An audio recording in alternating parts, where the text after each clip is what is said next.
In July 1944, there was an attempt on Hitler's life. Of course, it failed. But what Hitler said was that that's providence, that is God, and enabling him to control people through religion again. And we see that the Protestant church in Germany and Austria followed him and believed and actually said that he was sent from God. And that is exactly what Constantine did in the early centuries. So Hitler is kind of following that pattern. Because if you remember with Constantine, the story is that he was a Christian, that he went into battle and that he saw a sign of a cross in the sky.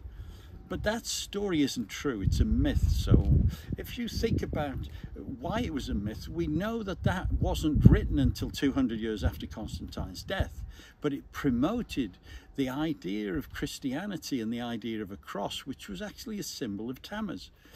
Again, controlling the people into thinking that the empire was the authority of religion and therefore became the power base of religion.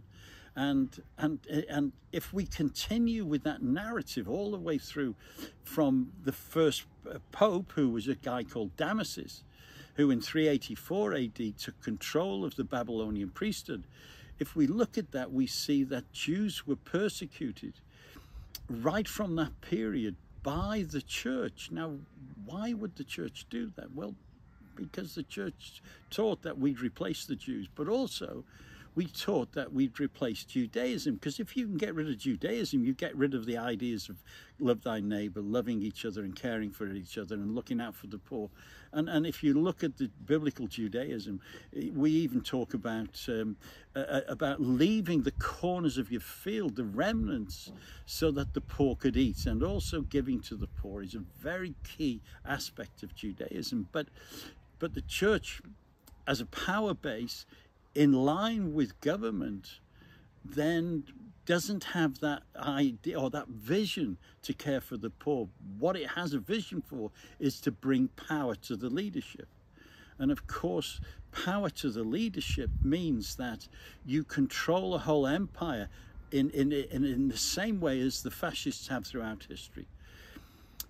The other aspect of this is that you actually eat away at the original origins of Judaism and Christianity, which is grafted into Judaism, because that's our base. Judaism is our base. Now, that to a lot of people is a dirty word in the Christian community. When I first started teaching about Judaism, there was horror in some places that I would actually use that because it was considered religious. But that policy, those principles of Judaism are actually freeing. So you have a rest day on a Sabbath. The leaders in the empires didn't have rest days as such. And in fact, Constantine, on the 7th of March 321, actually changed the day of rest from the idea of, in Judaism that it would be the 7th day. He changed it to the first day of the week in honor of the invincible sun, Sol Invictus. And he actually said that in his declaration about changing the day to Sunday, that it would be in honor of Sol Invictus. And therefore he created this atmosphere which later leaders used to persecute Jews, that it was right to persecute Jews. And that's a long story that I'm going to promote to you in later podcasts, but I'm hoping that I'm getting over to you that there is much more to be seen within the political arena and the religious arena in terms of creating a power base for leaders who are basically fascist in their thinking and wanting to promote self-adoration, self-power, economics for themselves and not for the people. And there's a lot more to be learned about that. So I want to say thank you again, and we'll carry on with the podcasts and bring in certain aspects of economy and religion and politics. So thank you.